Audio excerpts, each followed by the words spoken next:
Lots of people down through history have claimed to be prophets. There are people in the world today who claim to be prophets, but their messages contradict each other, so they can't all be speaking for God.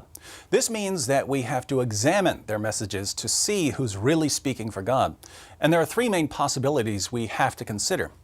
First, the person might be getting revelations from his own mind. He might be deliberately inventing revelations, or he might be insane. But it's clear that some so-called revelations have a purely human origin.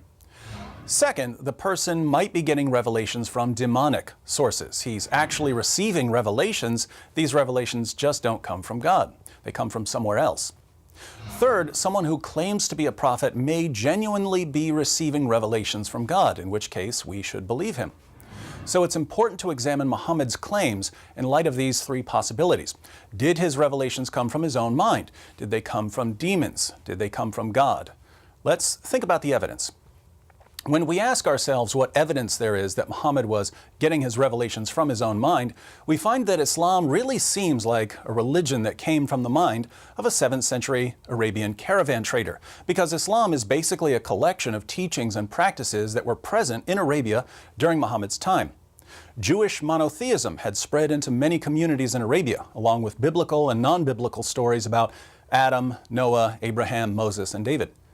Teachings about Jesus and Mary that were popular in certain Christian cults were being taught in Arabia. Things like Jesus speaking at birth, Jesus giving life to clay birds, Mary giving birth under a palm tree, and so on.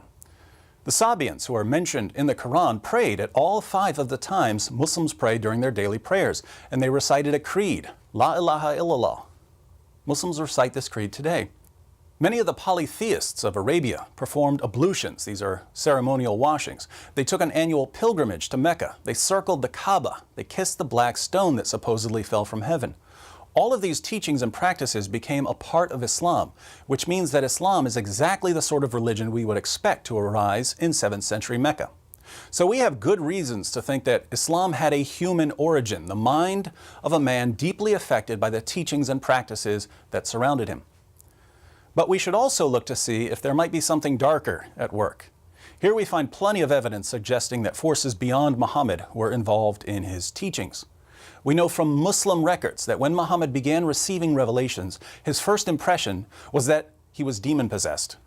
We also know that after his experience in the cave, he became suicidal and tried to hurl himself off a cliff. According to the earliest Muslim sources, Muhammad was tricked into delivering a revelation from the devil. These are the so-called satanic verses, where Allah gave Muslims permission to pray to 3 pagan goddesses. Muhammad revealed these verses as part of the Quran, but he later came back and said that Satan had deceived him. We also know from Muslim sources that Muhammad claimed that he was a victim of black magic, a spell that gave him delusional thoughts and false beliefs. So Muhammad's first impression of his revelations was that he was demon-possessed. His revelations made him suicidal, and even Muslim sources claimed that he delivered a revelation from the devil and that he was a victim of black magic. It seems that we don't just have evidence that Muhammad's revelations had a human origin, we also have evidence of spiritual problems.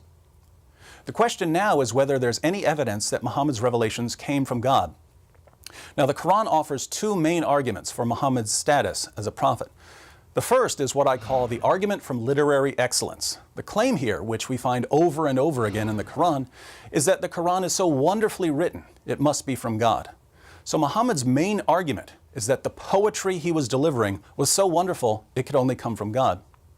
There are 2 main problems with this argument. One, even if something is wonderfully written, so wonderfully written that it can't be imitated, this tells us absolutely nothing about whether it's from God.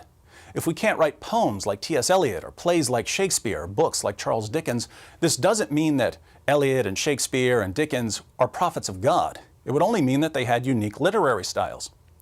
2, I'll go ahead and say it, the Quran is awful.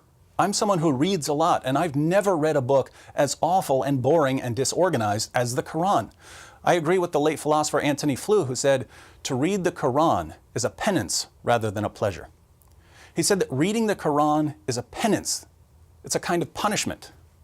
So the argument from literary excellence fails completely. The second main argument for Islam is the argument from biblical prophecy. The Quran claims that there are prophecies about Muhammad in the Torah and the Gospel.